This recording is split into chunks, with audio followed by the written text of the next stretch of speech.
রাত পোহালেই দেশ জুড়ে করোনার টিকাদান শুরু। হাতে ৭০ লাখ থাকলেও নিবন্ধন মাত্র ৩.৫ লাখ। সারা দেশে প্রস্তুত ১০০৫ কেন্দ্রের ২৪০০ টিম। ৭০% পেলেই এ গ্রেড পাওয়া যায়। আমি মনে করছি যে আমার ৭০% প্রস্তুতি আছে। সংক্ষিপ্ত সিলেবাস কোনো রকমের শিক্ষাবর্ষ ধরে রাখার চেষ্টা, ভবিষ্যতে ভোগাবে শিক্ষার্থীদের আশঙ্কা বিশেষজ্ঞদের। বিদেশি চাপেই বারবার আওয়ামী লীগের অধীনে নির্বাচনে যাচ্ছে বিএনপি, প্রশাসন ও বাহিনীর হাতেই ধারাবাহিক ব্যর্থতা, মন্তব্য আখতারুজ্জামানের। এক সপ্তাহের ব্যবধানে আবারও বেড়েছে চালের দাম, অস্থির ভোজ্য তেলের বাজারও। সিন্ডিকেটের কারসাজিকে মোকাবেলার আহ্বান। সেনা অভ্যুত্থান বিরোধী বিক্ষোভে উত্তাল মিয়ানমার, ইন্টারনেট বন্ধ, গ্রেপ্তার ১৫০ শতাধিক। দেশটির সেনাবাহিনীর সাথে যোগাযোগ ও জাতিসংঘে। এবং চট্টগ্রাম টেস্ট জয়ের জন্য বাংলাদেশের প্রয়োজন ৭ উইকেট। তামিমকে টপকে দেশের পক্ষে মমিনুলের সর্বোচ্চ টেস্ট সেঞ্চুরি।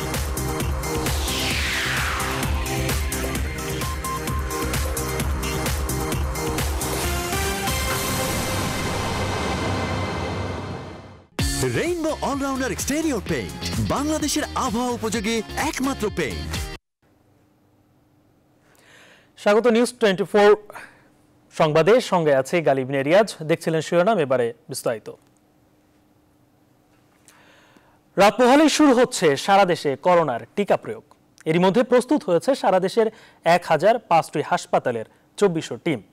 ৭০ লাখ টিকা হাতে থাকার পরও অনলাইনে নিবন্ধন হয়েছে মাত্র ৩.৫ লাখ। স্বাস্থ্য অধিদপ্তর বলছে, দ্বিতীয় ডোজের কথা মাথায় রেখেই অনলাইনে নিবন্ধন ব্যতীত টিকা দেওয়া হবে না। কোন রকম প্রতিবন্ধকতা ছাড়াই টিকা প্রয়োগ করা যাবে বলছেন স্বাস্থ্য অধিদপ্তরের মহাপরিচালক। রিশাদ হাসানের রিপোর্টে বিস্তারিত। সারা দেশে শুরু হতে যাচ্ছে আনুষ্ঠানিকভাবে করোনার টিকাদান কার্যক্রম। ৭ ফেব্রুয়ারি সকাল ৯টায় স্বাস্থ্য অধিদপ্তর থেকে সারা দেশে টিকাদান কার্যক্রমের উদ্বোধন করবেন স্বাস্থ্যমন্ত্রী। স্বাস্থ্য অধিদপ্তর বলছে, এরই মধ্যে সারা দেশের উপজেলাগুলোতে পৌঁছে গেছে কোভিড-১৯-এর ভ্যাকসিন। ঢাকায় কেন্দ্র থাকছে ৫০টি, যেখানে বুথ থাকবে ২৫০টি। সারা দেশে ৯৫৫টি হাসপাতালে মোট টিম সংখ্যা ২৪০০টি। শুক্রবার ছাড়া প্রতিটি টিম সকাল ৮টা থেকে বিকাল ৩টা পর্যন্ত টিকা প্রয়োগ করবেন। মোট ১৫০ জনকে টিকা প্রয়োগের সক্ষমতা থাকবে এক একটি টিমের। টিকা নিতে কেন্দ্রে আসার সময় প্রয়োজন হবে ভ্যাকসিন কার্ড। টিকা প্রয়োগের পর ৩০ মিনিট অপেক্ষাগারে থাকতে হবে। কোনরূপ পার্শ্ব প্রতিক্রিয়া দেখা দিলে টিকাদান কেন্দ্রেই চিকিৎসা দেওয়া হবে। হাসপাতালে ঢাকার ১৮ বছরের উপরে যে কোনো নিয়ন্ত্রিত রোগের রোগীরা টিকা নিতে পারবেন বলে জানান স্বাস্থ্য অধিদপ্তরের পরিকল্পনা ও উন্নয়ন শাখার অতিরিক্ত মহাপরিচালক। টিকা কার্যক্রম কিছুদিন চলার পর আমাদের অবজারভেশনের ভিত্তিতে এবং বৈজ্ঞানিক তথ্যর অ্যাভেলেবিলিটির ভিত্তিতে অন্যান্য দেশে টিকা দেওয়ার পরে যদি দেখা যায় যে, এবং আমরা যে তথ্যগুলো বললাম 18 বছরের নিচে গর্ভবতী মা, তাদেরকে যদি টিকা দেওয়া যায় বলে মনে হয়, সেই তথ্য থাকে, পরবর্তীতে এটাকে আমরা আবার আপডেট করব। টিকার যথাযথ প্রয়োগের জন্য ৪ থেকে ১২ সপ্তাহের মধ্যে দেয়া হবে দ্বিতীয় ডোজ। তাই হিসেব রাখতে অনলাইনে রেজিস্ট্রেশনের কোনো বিকল্প নেই বলছেন স্বাস্থ্য অধিদপ্তরের লাইন ডিরেক্টর। প্রি রেজিস্ট্রেশন না করে আমরা যদি এইভাবে টিকাদান করতে যাই, তাহলে দ্বিতীয় ডোজটি কখন পাবে সেটি ভুল হতে পারে। হিসাব থেকে বহু মানুষ হারিয়ে যাবেন এবং সামগ্রিকভাবে একটি টিকা কর্মসূচির যে সাফল্য, যথাসময়ে যথাবিরতিতে ডোজটি শেষ করা, সেটি ব্যাহত হওয়ার সমূহ আশঙ্কা আছে। স্বাস্থ্য বিভাগের হাতে এই মুহূর্তে টিকা আছে ৭০ লাখ, তবে নিবন্ধন মাত্র ৩.৫ লাখ। নিবন্ধন ও অ্যাপ জটিলতা নিয়ে শুরু হতে যাওয়া এই টিকাদান কার্যক্রমের মূল্যায়ন করেন প্রতিষ্ঠানের মহাপরিচালক। মোর দেন 75% নাম্বার পেলেই এ গ্রেড, 60% পেলেই এ গ্রেড পাওয়া যায়, 70% পেলেই এ গ্রেড পাওয়া যায়। আমি মনে করছি যে আমার 70% প্রস্তুতি আছে, সেই জন্য এ গ্রেড দিচ্ছি না। টিকা প্রয়োগের ক্ষেত্রে বিভিন্ন দেশের গবেষণার উপর ভিত্তি করে পরিকল্পনায় পরিবর্তন আসতে পারে বলেও জানায় স্বাস্থ্য অধিদপ্তর। আমাদের প্রস্তুতি সম্পর্কে বলবেন যে আমরা। রিশাদ হাসান, নিউজ 24, ঢাকা। খুন, ধর্ষণ থেকে প্রতারণা, স্বাভাবিক সময়ে যা ঘটত করোনাকালীন অস্থিতিশীলতায়, তা যেন আরো লাগামহীন হয়ে উঠেছে। অস্বাভাবিকতায় মানুষ হয়ে উঠেছে বেপরোয়া। লোভে কেউ করছে খুন, ধর্ষণ কিংবা প্রতারণা। বিপরীতে সর্বস্ব হারিয়ে প্রতারিত আর ভাগ্য বিড়ম্বিত হচ্ছেন কেউ কেউ। বিস্তারিত ফখরুল ইসলামের রিপোর্টে। মহামারী করোনায় বিচ্ছিন্ন বন্দি দশায় যখন দেশ, তখন ধকল সামলাতে মাঠে তৎপর রাষ্ট্রীয় আইনশৃঙ্খলা বাহিনীও। এই সময় সমাজ বিচ্ছিন্ন বন্দি মানুষের কারো কারো হিংস্রতা ছাড়িয়েছে সব মাত্রা। দেশের বিভিন্ন প্রান্তে ঘটেছে একের পর এক খুন ও হত্যার ঘটনা। মাথাচাড়া দিয়ে ওঠে কিশোর গ্যাংও। করোনাকালে সিলেট থেকে নোয়াখালী দেশজুড়ে একের পর এক ধর্ষণের ঘটনায় তোলপাড় তৈরি হয় সমাজে। প্রতিবাদী হয় সামাজিক মানুষ। এই কিশোরীরা বের হতে পারছে না, তাদের হাতে কোনো কাজ নাই, দেখা যাচ্ছে ঘরের ভেতরে ধর্ষণ বেড়ে যাচ্ছে। শুধু ধর্ষণ নয়, করোনার বেকারত্বে কেউ আশ্রয় নিয়েছে প্রতারণার, আর প্রতারণার খপ্পরে সর্বস্ব হারাচ্ছেন কেউ কেউ। 500 টাকা চাইছিলাম, তারপর কি দেখা হবে আজকে। সামাজিক যোগাযোগ মাধ্যম সহ সর্বত্র প্রতারণার কৌশল অবাক করেছে দেশবাসীকে। বেশ কিছু সংখ্যক মানুষ কর্মহীন হয়ে যাওয়ার কারণে অপরাধ প্রবণতা বেড়ে গেছে, এবং এই ধরনের অপরাধকে রোখার জন্য আমরা সবচেয়ে বেশি নজরদারি করেছি বিভিন্ন ধরনের সামাজিক যোগাযোগের মাধ্যমগুলোতে। বিশেষত সাইবার মনিটরিং কাজ করছে যাতে অপরাধকে নিয়ন্ত্রণে রাখা যায়। ডিএমপির তথ্য বলছে শুধু রাজধানীতেই গেল বছর খুনের মামলা হয়েছে 219টি, নারী শিশু নির্যাতনের 2198টি, অপহরণের 44, অস্ত্র বিস্ফোরক সহ সব মিলিয়ে মামলা হয়েছে 12,846টি। আইন ও সালিশ কেন্দ্র বলছে সারা দেশে শুধু শিশু ধর্ষণের ঘটনা ঘটেছে 1718টি। বিশ্লেষকরা বলছেন অপরাধ নিয়ন্ত্রণে সামাজিক সচেতনতার পাশাপাশি নজর দিতে হবে কর্মসংস্থানের দিকেও। মানসিক প্রবলেমগুলোই যখন আসলে আনঅ্যাড্রেস থাকছে, মানুষের মধ্যে যখন অ্যাগ্রেসিভনেস অথবা এই নেগেটিভ ইমোশনগুলো বেড়ে যাচ্ছে, তখন কিন্তু আসলে মানুষ বিভিন্ন ধরনের ভায়োলেন্ট বিহেভিয়ারে বা ডেভিয়েন্ট বিহেভিয়ারে আসলে জড়িয়ে যাচ্ছে। যে আমাদের সামাজিক যে ইনস্টিটিউশনগুলো রয়েছে, পরিবার, স্কুল, কলেজ, নেইবারহুড, কমিউনিটি, এরা যদি ঠিক মতো কোঅর্ডিনেটেড ওয়েতে কাজ করে, সামাজিকভাবে যদি আমাদের নজরদারিটা আমরা বাড়াতে পারি, তাহলে আমার মনে হয় পুলিশের উপরে অনেকখানি চাপ কমে যায় এবং কোনো একটা অপরাধ হওয়ার আগেই কিন্তু সেই অপরাধটাকে প্রতিরোধ করা সম্ভব। একই সাথে নিয়ন্ত্রণের পাশাপাশি আইনশৃঙ্খলা বাহিনীকে নিতে হবে নানা প্রতিরোধমূলক ব্যবস্থা। ফখরুল ইসলাম, নিউজ 24, ঢাকা। লেখাপড়ায় লার্নিং গ্যাপের কোনো সুযোগ নেই। সিলেবাস সংক্ষিপ্ত করে কোনো রকমের শিক্ষাবর্ষ ধরে রাখার এই চেষ্টা ভবিষ্যতে ভোগাবে শিক্ষার্থীদের। 2021 সালের এসএসসি ও এসএসসি পরীক্ষার্থীদের সিলেবাস কমিয়ে আবারও পুনর্বিন্যাস করার প্রসঙ্গে এমন মত বিশেষজ্ঞদের। তবে এনসিটিবি চেয়ারম্যান বলছেন, পরিস্থিতি বিবেচনায় সরকারের নির্দেশনা মতো বিষয়ভিত্তিক অতি গুরুত্বপূর্ণ অংশ রেখেই সিলেবাস সংক্ষিপ্ত করা হয়েছে। এদিকে এনসিটিবির বিশেষজ্ঞদের পরামর্শে সিলেবাস পুনর্বিন্যাসের পর এসএসসি ও এসএসসি পরীক্ষার সিলেবাসের বিস্তারিত ঢাকা শিক্ষা বোর্ডের ওয়েবসাইটে প্রকাশ করা হয়েছে। সজল দাসের রিপোর্ট। করোনায় থমকে থাকা শিক্ষা ব্যবস্থা পুনরায় চালু করতে প্রস্তুতি নিচ্ছে সরকার। দেশের শিক্ষা প্রতিষ্ঠানগুলোতে পাঠানো হয়েছে করোনাকালীন স্বাস্থ্য সুরক্ষার গাইডলাইন। শিক্ষা প্রতিষ্ঠান খুললেই গুরুত্ব বিবেচনায় এবছরের এসএসসি ও এইচএসসি পরীক্ষার্থীদের ক্লাস দিয়ে শিক্ষা কার্যক্রম শুরু হবে। সেই লক্ষ্যে এরই মধ্যে প্রকাশ হয়েছে সংক্ষিপ্ত সিলেবাস। প্রকাশিত সিলেবাস অনুযায়ী বিষয় ভেদে কমানো হয়েছে প্রায় 30 থেকে 35 ভাগ। একই সঙ্গে কতটি ক্লাসে কিভাবে এই সিলেবাস সম্পন্ন হবে তারও নির্দেশনা দেওয়া হয়েছে। এনসিটিবি বলছে, শিক্ষার্থীদের ভবিষ্যৎ শিক্ষাজীবন বিবেচনায় রেখেই সিলেবাস করা হয়েছে। মন্ত্রী মহোদয়ের যে একটা নির্দেশনা ছিল যে এসএসসির ক্ষেত্রে 60 কর্মদিবস এবং গড়ে 30টি ক্লাসের বিন্যাস, এবং এইচএসসির ক্ষেত্রে 84টি কর্মদিবসে 38টি ক্লাসের বিন্যাস, এবং প্রতিটা বিষয়ের যে মৌলিকত্বগুলো আছে যেটা তার শিখতেই হবে, সেগুলো বিবেচনায় নিয়ে করা হয়েছে। সংক্ষিপ্ত এই সিলেবাসকে পরিস্থিতি বিবেচনায় মন্দের ভালো বলছেন বিশেষজ্ঞরা। বলছেন, গুরুত্বপূর্ণ অনেক শিখন ফল ছাড়াই পরীক্ষায় অংশ নেবে শিক্ষার্থীরা, যা তৈরি করবে লার্নিং গ্যাপ। এই প্যান্ডামিক মুহূর্তে আমাদের কিছু বিষয় আছে আমাদেরকে আপোষ করতেই হবে। ভবিষ্যৎ যখন তারা এসএসসি পরীক্ষার্থীরা যখন ইন্টারমিডিয়েটে উঠবে, তখন তাদের বিষয় জ্ঞানের কিছুটা গ্যাপ রয়ে যাবে। পরীক্ষায় যখন থাকবে না কোনো বিষয়, তখন শিক্ষার্থীরা সেটি আর পড়াশোনা করবে না। কিন্তু যদি বিষয়টি এরকম হতো যে তারা তাদের মতো প্রস্তুতি নিতে থাকতো এবং আমরা পরীক্ষার প্রশ্নপত্র করবার সময় হয়তো 10 দিন আগে বা 15 দিন আগে যদি বিষয়টি শিক্ষার্থীদের মধ্যে অবগত করা যেত, তাহলে এখন যত বেশি লার্নিং গ্যাপ তৈরি হবে, তখন হয়তো অত বেশি লার্নিং গ্যাপ তৈরি হতো না। গেল 25 জানুয়ারি এসএসসির সংক্ষিপ্ত সিলেবাস প্রকাশ করে ঢাকা শিক্ষা বোর্ড। যা নিয়ে শিক্ষার্থীদের পক্ষ থেকে আপত্তি আসলে সিলেবাসটি আরও সংক্ষিপ্ত করার উদ্যোগ নেওয়া হয়। সজল দাস, নিউজ 24, ঢাকা। বিদেশিদের চাপেই বারবার আওয়ামী লীগের অধীনে বিএনপিকে নির্বাচনে যেতে হচ্ছে। আর এ কারণেই সরকার রাজনৈতিক পথে না যেয়ে সম্পূর্ণ প্রশাসন ও বিভিন্ন বাহিনীকে দিয়ে বিএনপিকে মোকাবেলা করার সুযোগ পাচ্ছে। এমন মন্তব্য করেছেন বিএনপির সাবেক এমপি, মুক্তিযোদ্ধা, অবসরপ্রাপ্ত মেজর আখতারুজ্জামান। নিউজ 24-কে দেওয়া সাক্ষাৎকারে এসব কথা বলেন তিনি। আরো জানাচ্ছেন মারুফা রহমান। বারবার ঘুরে দাঁড়ানোর চেষ্টা কেন ব্যর্থ হচ্ছে বাংলাদেশে বারবার ক্ষমতায় থাকা দল বিএনপির? বিএনপি জনগণের জন্য যে বক্তব্যগুলো দিচ্ছে তা জনগণ কেন গ্রহণ করছে না? শক্তিশালী বিরোধী দলের ভূমিকা রাখতে না পারার কারণ কি? এসব নিয়ে নানা ব্যাখ্যা আছে রাজনৈতিক অঙ্গন এবং দলীয় কর্মী সমর্থকদের মধ্যে। বিএনপির পুরনো নেতাকর্মীদের মধ্যে যারা মনে করেন এতে দায় কিছু নিজেদেরও আছে, মেজর আক্তার তাদের মধ্যে একজন। তিনি বলেন, আগের সাহস হারিয়ে ফেলেছে বিএনপি। অন্যদিকে বিএনপিকে মাঠে দাঁড়াতে না দিতে রাষ্ট্রের বিভিন্ন বাহিনীকে ব্যবহার করছে সরকার। প্রধানমন্ত্রী শেখ হাসিনা সম্পূর্ণ প্রশাসন, পুলিশ, এমনকি সামরিক বাহিনী এবং সমস্ত গোয়েন্দা সংস্থাগুলোকে বিএনপির বিরুদ্ধে লাগিয়ে দিয়েছে। আমরা জনগণের জন্য যে বক্তব্যগুলো দিচ্ছি, জনগণ যে কোনো কারণে গ্রহণ করছে না বলেই আজকে আমাদেরকে ব্যর্থ বলছেন। আখতারুজ্জামান বলেন, নির্দলীয় নিরপেক্ষ সরকারের অধীনে নির্বাচনের দাবি নিয়ে দীর্ঘ বছরের আন্দোলনেও বিএনপি অনড় অবস্থায় থাকতে পারছে না জাতিসংঘ আর বিদেশিদের চাপে।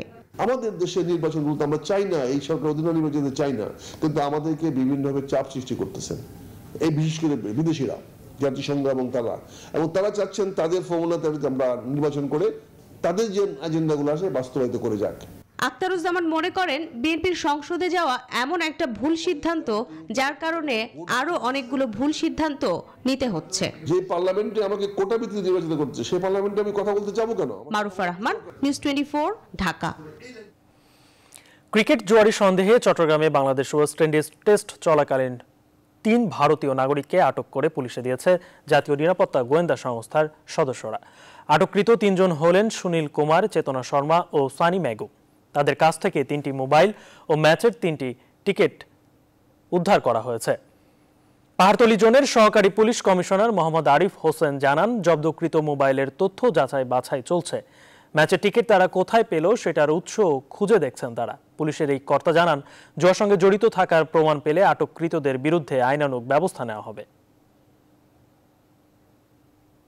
গোয়েন্দা তথ্যের ভিত্তিতে আমরা 3 জনকে সন্দেহজনকভাবে থানায় নিয়ে আসি। তো জানতে পারি তারা ভারতীয় নাগরিক এবং তাদের তথ্যগুলো যাচাই বাছাই করছি আমরা। তাদের মোবাইল ফোন, এখানে তারা কোথাও যোগাযোগ করতেছে কিনা, তারা কোনো কিছুর সাথে জড়িত কিনা, ইভেন তাদের পাসপোর্টগুলো আমরা দেখব। যদি সন্দেহজনক কিছু পাই তাহলে সেক্ষেত্রে আইনানুগ ব্যবস্থা নেওয়া হবে। আর যদি সেরকম সন্দেহজনক কিছু না হয়, আমরা ইন্ডিয়ান হাইকমিশনের সাথে কথা বলে পরবর্তী ব্যবস্থা নেব। 1 সপ্তাহের ব্যবধানে আবারও বেড়েছে চালের দাম।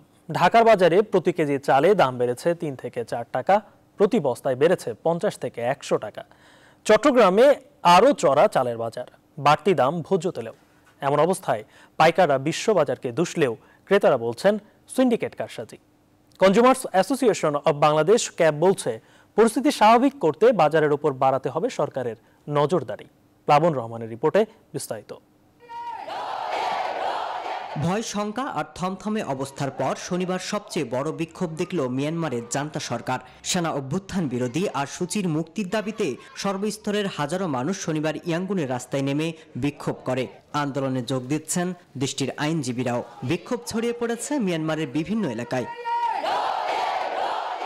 আন্দোলন থামাতে আগে থেকেই বন্ধ ছিল ফেসবুক, পরে যোগ হয় টুইটার ও ইনস্টাগ্রাম। তবে এবার সম্পূর্ণভাবে বিক্ষোভকারীদের যোগাযোগ বন্ধ রাখতে ইন্টারনেট বন্ধ করেছে দেশটির সামরিক সরকার। প্রতিবাদের মাত্রা বাড়তে থাকায় রাজপথে মোতায়েন করা হয়েছে শত শত নিরাপত্তা বাহিনী। অব্যাহত রয়েছে ধরপাকড়। 14 জন মানবাধিকার কর্মী সহ এ পর্যন্ত 150 জনকে গ্রেপ্তার করা হয়েছে।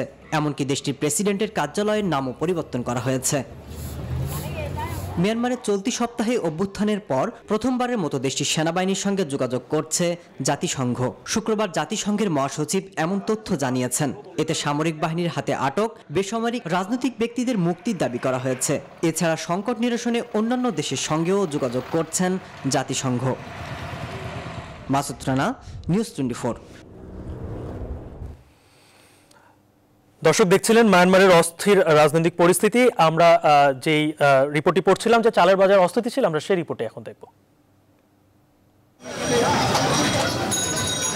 দ্রব্যমূল্যের বাজারে স্বস্তি নেই দীর্ঘদিন ধরে। পণ্যের দামের কাছে অসহায় ভোক্তা সাধারণ, যেখানে দীর্ঘশ্বাস ফেলা ছাড়া যেন কিছুই করার নেই ক্রেতাদের।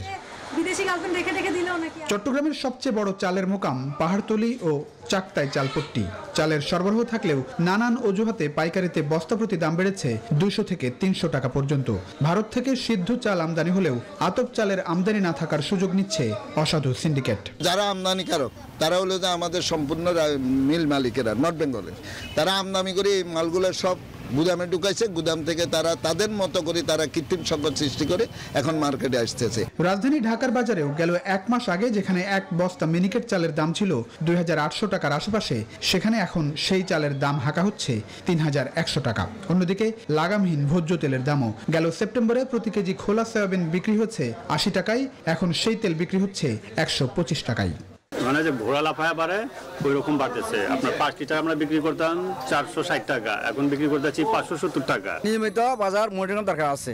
এমন বাজার পরিস্থিতির বাস্তবতায় তদারকির কোনো বিকল্প দেখছেন না ব্যবসায়ী নেতৃবৃন্দ, অর্থনীতিবিদরা। বাজারে ঊর্ধ্বগতি থাকে তাহলে স্বাভাবিকভাবে আমাদের দেশেও এই দ্রব্যগুলোর ঊর্ধ্বগতি বজায় থাকবে। কনজাম্পশন যদি তার ইনকামের একটা হায়ার যদি কনজাম্পশনে চলে যায় তাহলে তার সেভিংস কমে যায়। ভোক্তা অধিকার নিয়ে কাজ করা সংগঠন ক্যাব বলছে বাজারের ওপর যে কোনো মূল্যে সরকারের নিয়ন্ত্রণ জরুরি। সরকারের চাল বিতরণের যে কর্মসূচি সম্প্রসারিত করায় চালের মজুদ সরকারি গুদামে নেমে আসে, আর সে সুযোগে মিলাররা দফায় দফায় মূল্য বৃদ্ধি করে।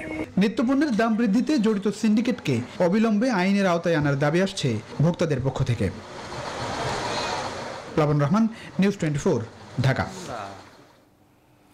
রাজধানীবাসীকে যানজট থেকে মুক্ত করতে আসছে সার্কুলার ট্রেন। 81 কিলোমিটার এই ট্রেন চলবে রাজধানীর চারপাশ দিয়ে। এর মধ্যেই খসড়ার সম্ভাব্যতা যাচাই প্রতিবেদন জমা হয়েছে। রেলমন্ত্রী নুরুল ইসলাম সুজন জানান, সার্কুলার ট্রেন চালু করতে পারলে নগরবাসী পাবে যানজট থেকে স্বস্তি।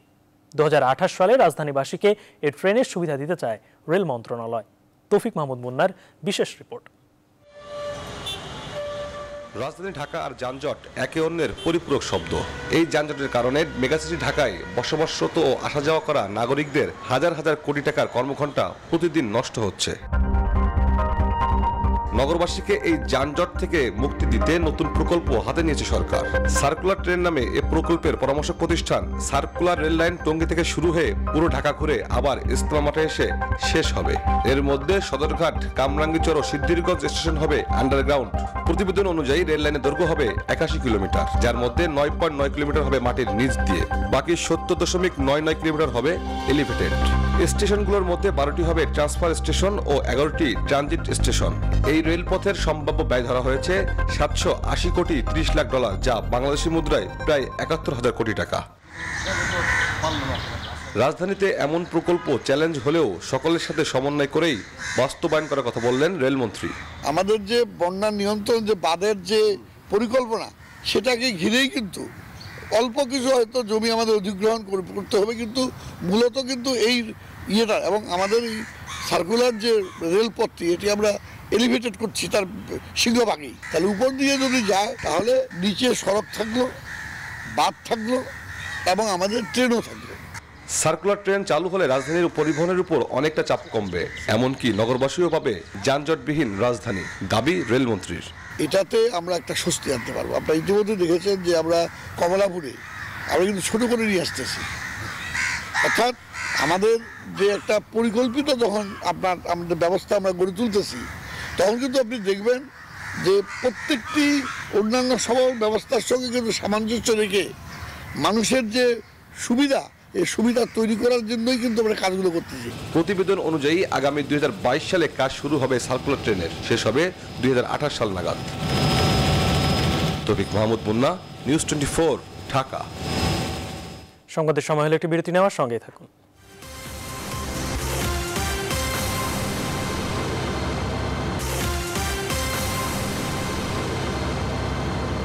বিরতির পর আবারও স্বাগত। আপনারা দেখছেন নিউজ 24 সংবাদ। মিথ্যা তথ্য দিয়ে আল জাজিরা গ্রহণযোগ্যতা হারিয়েছে উল্লেখ করে পররাষ্ট্রমন্ত্রী AK আব্দুল মোমেন বলেছেন, নেতাকর্মীরাই শেখ হাসিনার বডিগার্ড। শনিবার দুপুরে রাজধানীর আর্মি স্টেডিয়ামে বঙ্গবন্ধুর জন্মশতবার্ষিকী নিয়ে এক্সিম ব্যাংকের অনুষ্ঠান শেষে সাংবাদিকদের তিনি একথা বলেন। পররাষ্ট্রমন্ত্রী জানান, মিয়ানমার সেনাবাহিনী বাংলাদেশ দূতাবাসকে চিঠি দিয়ে জানিয়েছে দেশটির সর্বশেষ নির্বাচনে কারচুপির কারণেই সেনাবাহিনী ক্ষমতার পালাবদল ঘটিয়েছে। তিনি আরও জানান, দেশটির সেনাবাহিনীর নতুন কমান্ডাররা রাখাইন পরিদর্শন করেছেন এবং সেখানকার রোহিঙ্গাদের সঙ্গে আলাপও করেছেন। রোহিঙ্গারা তাদের কাছে নিজেদের চলাফেরার সীমাবদ্ধতা নিয়ে অভিযোগ করেছেন এবং মিয়ানমার আর্মি তাদের অবস্থার পরিবর্তনের প্রতিশ্রুতি দিয়েছেন। ওনার কোনো দিন কোনো বডিগার্ড ছিল না। ওনার বডিগার্ড হলো কি, ওনারই সব নেতাকর্মী। রাখাইনে যে সমস্ত রোহিঙ্গারা আছে তাদের ক্যাম্পে ওরা গিয়েছিলেন এবং ওদের মুরব্বীর সাথে আলাপ করেছেন। তখন ওরা ওদের অভিযোগের কথা বলেছে যে তারা মোবিলিটি করতে পারে না। তখন আর্মি নতুন সরকার বলছেন যে আমরা এটা আস্তে আস্তে তোমাদের অবস্থার পরিবর্তন করব। এগুলো শুনে আমাদের এই কোটবালং এলাকায় খুব উৎসাহ হচ্ছে। তারা খুব খুশি যে আর্মি তাদের একটা অভয় দিয়েছে। কাশ্মীরের বিষয়টিকে মাথায় রেখেই দক্ষিণ এশিয়ার স্থিতিশীলতায় বাংলাদেশের গুরুত্বপূর্ণ ভূমিকা রয়েছে বলে মনে করেন সাবেক শিক্ষা প্রতিমন্ত্রী এহসানুল হক মিলন। শনিবার ঢাকা রিপোর্টার্স ইউনিটি মিলনায়তনে এক অনুষ্ঠানে তিনি এই মন্তব্য করেন। একই অনুষ্ঠানে গণস্বাস্থ্যের প্রতিষ্ঠাতা ডক্টর জাফরুল্লাহ চৌধুরী বলেন, আল জাজিরায় প্রচারিত সংবাদ নিয়ে এখন একমাত্র সরকারি কথা বলবে, অন্য কারো এই বিষয়ে বক্তব্য রাখার কোনো এখতিয়ার নেই। কাশ্মীরের পরিস্থিতি নিয়ে আয়োজিত এই অনুষ্ঠানে বক্তারা উদ্বেগ প্রকাশ করেন দক্ষিণ এশিয়ার 8 দেশের ভেতর সৌহার্দ্য ও শান্তি বজায় রাখার উপরে। এক্ষেত্রে বাংলাদেশ সরকার কার্যকর ভূমিকা গ্রহণ করবে বলেও মনে করেন বক্তারা। একজনই শুধু নেতৃত্ব দেবে আর আমরা সবাই তার অধীনস্থ থাকবো, এই জন্য তো আমাদের স্বাধীনতা সার্বভৌমত্ব হয়নি। অতএব আমি আমার সংক্ষিপ্ত বক্তব্য বলতে চাই, এই স্বাধীনতা সুবর্ণ জয়ন্তীতে এসে পরগাছা হয়ে বাঁচতে যেন আমরা না হয় এবং এই সাউথ এশিয়ার শান্তি রক্ষার জন্য আমাদের ভূমিকা যেন থাকে। আমি এই সাম্প্রতিককালের যে ঘটিত আল জাজিরার সেটা নিয়ে কোনো বক্তব্য রাখতে চাচ্ছি না, কারণ এইটার সম্বন্ধে বক্তব্য রাখার দায়িত্ব একমাত্র বাংলাদেশ সরকারের। তাদের আর লুকোচুরি খেলার সময় নেই। আওয়ামী লীগের সাধারণ সম্পাদক ওবায়দুল কাদের বলেছেন, বিএনপির কাছে নিরপেক্ষ নির্বাচনের অর্থই হচ্ছে তাদেরকে জয়যুক্ত করার গ্যারান্টি। শনিবার অনলাইন ব্রিফিংয়ে তিনি এই মন্তব্য করেন। বিএনপির কাছে নিরপেক্ষ নির্বাচন মানেই হচ্ছে তাদেরকে নির্বাচনে জয়যুক্ত করে দেওয়ার গ্যারান্টি। বিএনপি নির্বাচিত হলে নির্বাচন নিরপেক্ষ, তারা পরাজিত হলে নির্বাচন জালিয়াতি হয়, কারচুপি হয়, সরকার জোর জবরদস্তি জয়ী হয়, এসব অভিযোগ অবান্তর। নারায়ণগঞ্জ শহরের একটি মন্দিরে দেবোত্তর সম্পত্তি জিউস পুকুর রক্ষার দাবিতে গণসমাবেশ করেছেন স্থানীয় হিন্দু সম্প্রদায়ের লোকজন।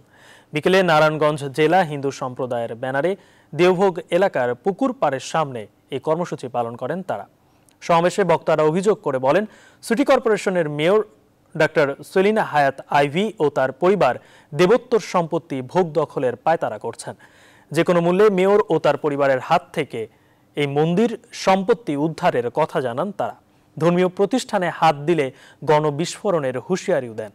এ ব্যাপারে প্রধানমন্ত্রীর সুদৃষ্টি কামনা করেছেন হিন্দু ধর্মাবলম্বীর নেতারা। ওয়ারিশ বানিয়ে জাল ভুয়া একটা ছলচাতুরি আপস বন্টন নামা করে তারা এটা মিউটেশন করবার জন্য তারা এসিলেনে কাগজপত্র জমা দিচ্ছে। আমাদের জিউস পুকুরটা অবিলম্বে আমাদের হিন্দু সমাজের মাঝে মন্দিরের নামে যেটা ছিল সেটা যেন ফিরিয়ে দেয়। দেবোত্তর সম্পত্তি যেটা, এটা আসলে কোনোভাবে হস্তান্তর করা যাবে না, বিক্রি বা অন্য কোনো কিছুই করা যাবে না। সবাই মিলে আমরা আজকে প্রতিবাদ করছি যাতে করে আমাদের সম্পত্তি আমাদেরকে ফিরিয়ে দেয়। এবার ফেব্রুয়ারি মাস নিয়ে আমাদের বিশেষ আয়োজন আমার 21 আমার ভাষা।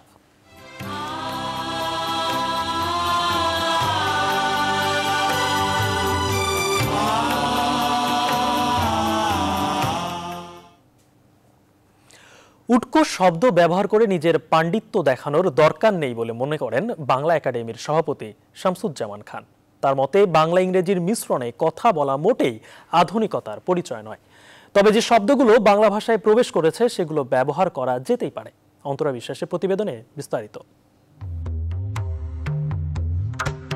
বঙ্গভূমিতে তুর্কি আগমন ও মুসলিম শাসনের ফলে বাংলা ভাষায় প্রবেশ করে প্রচুর ফার্সি, পর্তুগিজ ও আরবি শব্দ। এরপর আসে ইংরেজ শাসনামল, ফলে ইংরেজি সাহিত্য ও সংস্কৃতির বহু শব্দ বাংলায় প্রবেশ করে। বাংলায় রয়েছে হিন্দি ও সংস্কৃত অনেক শব্দ। এসব শব্দকে আত্মীকরণের মধ্য দিয়ে কালে কালে বেড়েছে বাংলার শব্দ সম্ভার, যার ব্যবহারকে মোটেই দূষণীয় বলে মনে করছেন না বাংলা একাডেমির সভাপতি শামসুজ্জামান খান। তবে যেসব শব্দ বাংলা ভাষায় প্রবেশ করেনি সেগুলোকে মিশিয়ে কথা বলাকে সঠিক বলে মনে করেন না তিনি। এটা মোটেই আধুনিকতা না, মানে ওইটুকু দিয়ে দেখানোর চেষ্টা করে যে তারা ইংরেজি জানে। উটকো শব্দ জোর করে ব্যবহার করে নিজের পাণ্ডিত্য দেখানোর অর্থ হলো যে সেই লোকটি আসলে গভীরভাবে নিজেকে বুঝতেই পারে না। অমর্ত্য সেন, নোবেল পুরস্কার পাওয়া বিখ্যাত অর্থনীতিবিদ, তিনি যখন ইংরেজি বলেন তখন তার মতো সুন্দর করে ইংরেজি বলেন, আবার বাংলা যখন বলেন একটাও ইংরেজি শব্দ ব্যবহার করেন না। বাংলা অনেক শব্দ ইংরেজি ভাষায় প্রবেশ করেছে। উপমহাদেশের সংস্কৃতি ও অনেক ঘটনাকে নির্ভুলভাবে উপস্থাপন করতে এখানকার শব্দগুলোকেই বেছে নেন ইংরেজি ভাষাভাষীরা। বেশ কিছু, অন্তত 200-300 বাংলা শব্দ ইংরেজি ভাষায় ঢুকে গেছে, যেটা প্রয়োজনীয়। কারণ আমাদের এই অঞ্চলের কোনো ঘটনার বিবরণ তখন তাদের টেলিভিশনে বা রেডিওতে যখন প্রচার করে তখন ওই শব্দ ব্যবহার না করলে জিনিসটা আসবে না। এই জন্য সকল ভাষায় বিদেশি শব্দ কিছু কিছু ঢুকে যায়। শামসুজ্জামান খান বিশ্বকবি রবীন্দ্রনাথের সেই বাণীকে স্মরণ করে বলেন, পশ্চিম আজি খুলিয়াছে দ্বার, সেথা হতে সব আনে উপহার, দিবে আর নিবে, মিলিবে মিলাবে। তাই বলে নিজস্বতাকে বিকৃত করে নয়, জোর করে অন্য শব্দকে বাংলার মাঝে প্রবেশ করিয়ে নয়। অন্তরা বিশ্বাস, নিউজ 24, ঢাকা। সংবাদে নিচ্ছে আরো একটি বিরতির সঙ্গেই থাকুন। বিরতির পর আরো একবার স্বাগত নিউজ 24 সংবাদে। আন্তর্জাতিক মান বিবেচনা না করে কারিগরি শিক্ষা বোর্ডের অধীনে নার্সিং শিক্ষা কার্যক্রম বন্ধের দাবিতে মানববন্ধন করেছে বাংলাদেশ ডিপ্লোমা বেকার নার্সেস অ্যাসোসিয়েশন DDBNA। শনিবার সকালে জাতীয় প্রেস ক্লাবের সামনে শতাধিক শিক্ষার্থী এই মানববন্ধনে অংশ নেন। তাদের দাবি, আন্তর্জাতিক পেশা হিসেবে স্বীকৃত নার্সিং পেশাকে ম্লান করতে কারিগরি শিক্ষা বোর্ড শিক্ষা কার্যক্রম পরিচালনা করে আসছে। বাংলাদেশ নার্সিং মিডওয়াইফারি কাউন্সিলের নিবন্ধিত শিক্ষা প্রতিষ্ঠানে নার্সিং কোর্স সম্পন্ন করা ছাড়া কোনো শিক্ষার্থীকে নার্স হিসেবে নিবন্ধন না দেওয়ারও দাবি জানান তারা। এছাড়াও গত 5 ফেব্রুয়ারি bachelor of nursing science diploma in nursing science and midwifery পরীক্ষার স্থগিতাদেশ 72 ঘন্টার মধ্যে বাতিল করে দ্রুত পরীক্ষা নেওয়ার দাবি জানান আন্দোলনরত শিক্ষার্থীরা। আমাদের কম্প্রিহেনসিভ পরীক্ষাটা বন্ধ করে দেয়া হয়েছে, সেটা যেন আবার চালু করা হয়। আমাদের ক্লিনিক্যাল প্র্যাকটিস বেশি, ওরা ক্লিনিক্যাল প্র্যাকটিস করে ওদের প্রতিষ্ঠানে, কিন্তু আমরা মেডিকেলে। কিভাবে কারিগরিরা নার্সিং ফ্যাকাল্টির ভিতরে ঢুকতে যাচ্ছে, তাদের কোনো রেজিস্ট্রেশন নাই, একমাত্র বিএনএমসি রেজিস্ট্রেশনধারী যারা, তারাই বাংলাদেশের নার্সিং স্বীকৃতি পায়। এবারে ফার্স্ট সিকিউরিটি ইসলামী ব্যাংক অর্থ বাণিজ্যের সংবাদ।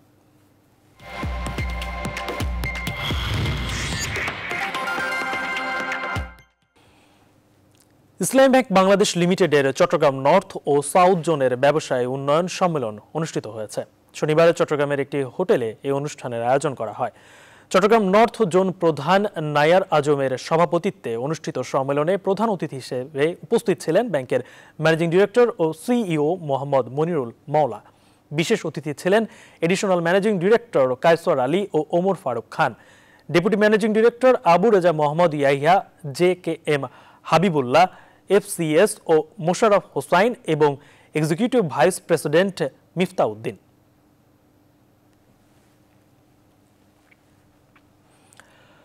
ওয়ালটন রেফ্রিজারেটর আয়োজিত Walton smart fridge smart maker শীর্ষক ভিডিও নির্মাণ প্রতিযোগিতার চূড়ান্ত পর্বের বিজয়ীদের পুরস্কৃত করা হয়েছে।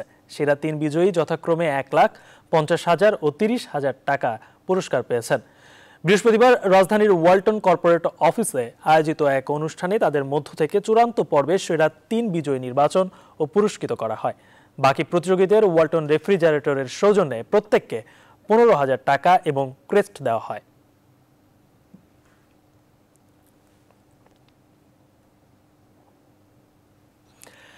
বিরোধী দলীয় নেতা অ্যালেক্সেই নাভালনির পক্ষে বিক্ষোভে অংশ নেওয়ায় জার্মানি, সুইডেন ও পোল্যান্ডের 3 কূটনীতিককে বহিষ্কার করেছে রাশিয়া। তবে এই সিদ্ধান্তকে অন্যায় পদক্ষেপ বলে সমালোচনা করেছে ইইউ। অন্যদিকে বিষক্রিয়ায় নাভালনির অসুস্থতার সময় তাকে চিকিৎসা দেওয়া রুশ চিকিৎসক মারা গেছেন, তবে জানা যায়নি তার মৃত্যুর কারণ।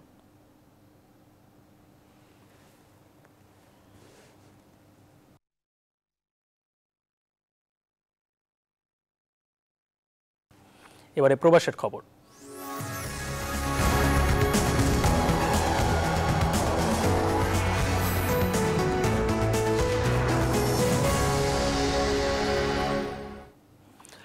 কলকাতার নন্দনে শুরু হয়েছে তৃতীয় বাংলাদেশ চলচ্চিত্র উৎসব 2021। শুক্রবার 5 দিন ব্যাপী এই ফিল্ম ফেস্টিভ্যালের পর্দা ওঠে।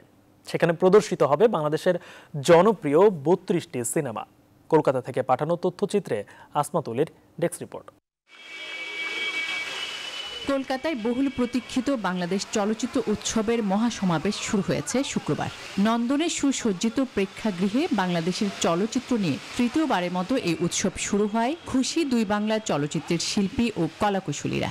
আমরাও সেই কোভিড এবং কোভিড-19 প্রতিকূলতা সমস্ত কাটিয়ে এসে আজ একটি উৎসব হচ্ছে। চলচ্চিত্র জীবনের কথা বলে, চলচ্চিত্র শেকড়ের কথা বলে। নিতান্তই সিনেমা প্রেমী হিসেবে এসেছি। আপনারাও যারা ভালো সিনেমা ভালোবাসেন, প্লিজ নেক্সট দিন আসবেন। 5 দিন ব্যাপী এই উৎসবের উদ্বোধন করেন বাংলাদেশ সরকারের তথ্যমন্ত্রী হাসান মাহমুদ। স্বাধীনতার পর পাকিস্তানিরা বিদ্রুপ করে বলার চেষ্টা করত যে বাংলাদেশ আদৌ একটি স্বাধীন রাষ্ট্র হিসাবে টিকে থাকতে পারবে কিনা, এবং তারা বলতো বাংলাদেশকে একটি ভায়াবল রাষ্ট্র হবে কিনা। আজকে সমস্ত সূচক, মানব উন্নয়ন সূচক, সামাজিক সূচক, অর্থনৈতিক সূচক, সমস্ত সূচকে আমরা অনেক আগে।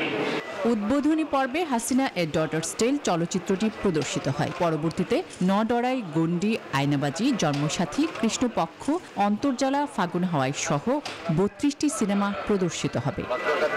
Desk report, news 24। এবারে খেলার খবর। চট্টগ্রাম টেস্টে চতুর্থ দিন শেষে জয় থেকে মাত্র 7 উইকেট দূরে বাংলাদেশ। অন্যদিকে 395 রানের লক্ষ্যে ব্যাট করে ওয়েস্ট ইন্ডিজের দরকার আরও 285 রান। গোটা দিনে টাইগারদের বড় সাফল্য মুমিনুলের সেঞ্চুরি, লিটনের হাফ সেঞ্চুরি আর শেষ বেলায় মিরাজের 3 উইকেট শিকার। চট্টগ্রাম থেকে বিস্তারিত জানাচ্ছেন পার্থ বণিক। রঙিন পোশাক গায়ে জড়ানোর সুযোগ নেই, তাই টেস্টের সাদা পোশাককেই রাঙিয়ে চলেছেন টাইগার অধিনায়ক মুমিনুল হক। চট্টগ্রাম টেস্টের চতুর্থ দিন ব্যাট হাতে মুমিনুলের সেঞ্চুরিতে জয়ের সুবাস পাচ্ছে বাংলাদেশ। 218 রানে এগিয়ে থাকা টাইগাররা চতুর্থ দিন শুরু করে মুশফিকের উইকেট হারিয়ে। 73 রানে যখন 4 উইকেট নেই তখন লিটনকে নিয়ে জুটি বাঁধেন মুমিনুল। পঞ্চম উইকেটে জড়ো করেন 133 রান। এর মাঝেই তামিমকে পেছনে ফেলে নয়া রেকর্ড গড়েন টেস্ট ক্যাপ্টেন। বাংলাদেশের টেস্ট জার্সিতে গড়েন সর্বোচ্চ 10 সেঞ্চুরির রেকর্ড। বাংলাদেশ স্কিপার মুমিনুল হক নিজের মেইডেন সেঞ্চুরির কাছাকাছি পৌঁছেও 69 রানে আউট হয়ে এদিন আক্ষেপের জন্ম দিয়েছেন লিটন। টাইগার কিপারের বিদায়ে যেন ছন্দ পতন ঘটে মিডল অর্ডারে। 17 রানের ব্যবধানে একে একে সাজঘরে ফেরেন মুমিনুল, তাইজুল আর মিরাজ। বাংলাদেশ দ্বিতীয় ইনিংস ঘোষণা করে 8 উইকেটে 223 রানে। 395 রানের পাহাড় সম লক্ষ্য তারা করতে নেমে ভালো শুরু পায় ক্যারিবীয়রা। ওপেনিং জুটিতেই ব্র্যাথওয়েট, ক্যাম্পবেল জড়ো করেন 39 রান। তবে মিরাজের স্পিন জাদুতে ছন্দ কাটে ক্ষণিকের ভেতর। টাইগার অলরাউন্ডারের শিকার হয়ে 2 ওপেনারের সাথে শেন মোসলেও ধরেন সাজঘরের পথ। টানা দ্বিতীয় দিনের মতো সাকিবকে ছাড়াই লড়াই চালালো বাংলাদেশ। স্কোর বোর্ড বলছে সাকিবের অভাব বাংলাদেশ পুষিয়েছে দলগত প্রচেষ্টায়। উইকেটের যা অবস্থা তাতে অভাবনীয় কিছু না হলে শেষ দিন বাংলাদেশের বিজয় উল্লাস করতে 2 সেশনই যথেষ্ট। চট্টগ্রামের জহুর আহমেদ চৌধুরী স্টেডিয়াম থেকে পার্থ বণিক, নিউজ 24। পেশাদার লিগে দুর্দান্ত গতিতে ছুটে চলেছে শেখ জামাল ধানমন্ডি ক্লাব। শেখ রাসেল ক্রীড়া চক্রের বিপক্ষে হাই ভোল্টেজ ম্যাচে 4-2 ব্যবধানে জয় পেয়েছে শফিকুল ইসলাম মানিকের দল। ওমর জোবে করেছেন জোড়া গোল। এই জয়ে লিগ টেবিলে 2 নম্বরে উঠে এলো শেখ জামাল। এদিকে দিনের অপর ম্যাচে আরামবাগকে 3-2 ব্যবধানে হারিয়েছে সাইফি স্পোর্টিং ক্লাব। বিস্তারিত মাহফুজুল ইসলামের রিপোর্টে। কাগজে কলমে শেখ রাসেল ক্রীড়া চক্র থেকে খর্বশক্তির দল হলেও এবারের লিগে আবারও স্বরূপে ফিরে আসার আভাস দেয়া এক দলের নাম শেখ জামাল ধানমন্ডি ক্লাব।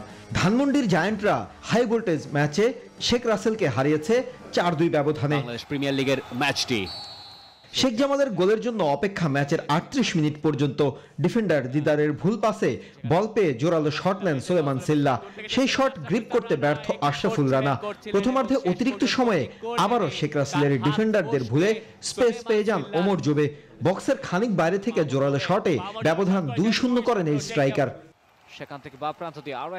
ম্যাচের 59 মিনিটে শেখ রাসেলের বক্সে বল পেয়ে জোরালো শটে নিজের জোড়া পূরণ করেন ওমর জোবে। সেই সঙ্গে 3-0 ব্যবধানে এগিয়ে যায় শেখ জামাল ধানমন্ডি ক্লাব। 69 মিনিটে শেখ রাসেলের স্ট্রাইকার মনিকে গোল শোধ করলেও 74 মিনিটে পেনাল্টি পায় শেখ জামাল। পেনাল্টি থেকে সুলেমান কিং গোল করলে ব্যবধান দাঁড়ায় 4-1। সুলেমান কিং আস্তে আস্তে করে রান আপটা নিলেন। আশরাফুল শেষে 82 মিনিটে বখতিয়ার পেনাল্টি থেকে ব্যবধান কমালেও হার এড়াতে পারেনি শেখ রাসেল। 4-2 ব্যবধানের বড় জয় নিয়ে মাঠ ছাড়ে শেখ জামাল ধানমন্ডি ক্লাব। এবং রেফারি মাহফুজুল ইসলাম, নিউজ 24, ঢাকা। দর্শক, শেষ করব সংবাদ, তবে যাওয়ার আগে শিরোনামগুলো আরেকবার।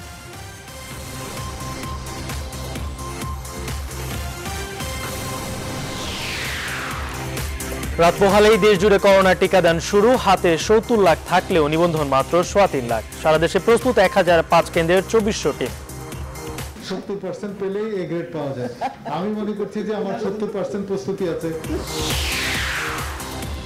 এসএসসি সংক্ষিপ্ত সিলেবাস কোনো রকমের শিক্ষাবর্ষ ধরে রাখার চেষ্টা। ভবিষ্যতে ভোগাবে শিক্ষার্থীদের আশঙ্কা বিশেষজ্ঞদের। বিদেশি চাপেই বারবার আওয়ামী লীগের অধীনে নির্বাচনে যাচ্ছে বিএনপি। প্রশাসন ও বাহিনীর হাতে ধারাবাহিক ব্যর্থতা, মন্তব্য আখতারুজ্জামানের। এক সপ্তাহের ব্যবধানে আবারও বেড়েছে চালের দাম। অস্থির ভোজ্য তেলের বাজারও। সিন্ডিকেটের কারসাজিকে মোকাবেলার আহ্বান। সেনা অভ্যুত্থান বিরোধী বিক্ষোভে উত্তাল মিয়ানমার। ইন্টারনেট বন্ধ, গ্রেপ্তার 1.5 শতাধিক। দেশটির সেনাবাহিনীর সাথে যোগাযোগ জাতিসংঘের। এবং চট্টগ্রাম টেস্ট জয়ের জন্য বাংলাদেশের প্রয়োজন 7 উইকেট। তামিমকে টপকে দেশের পক্ষে মুমিনুলের সর্বোচ্চ টেস্ট সেঞ্চুরি।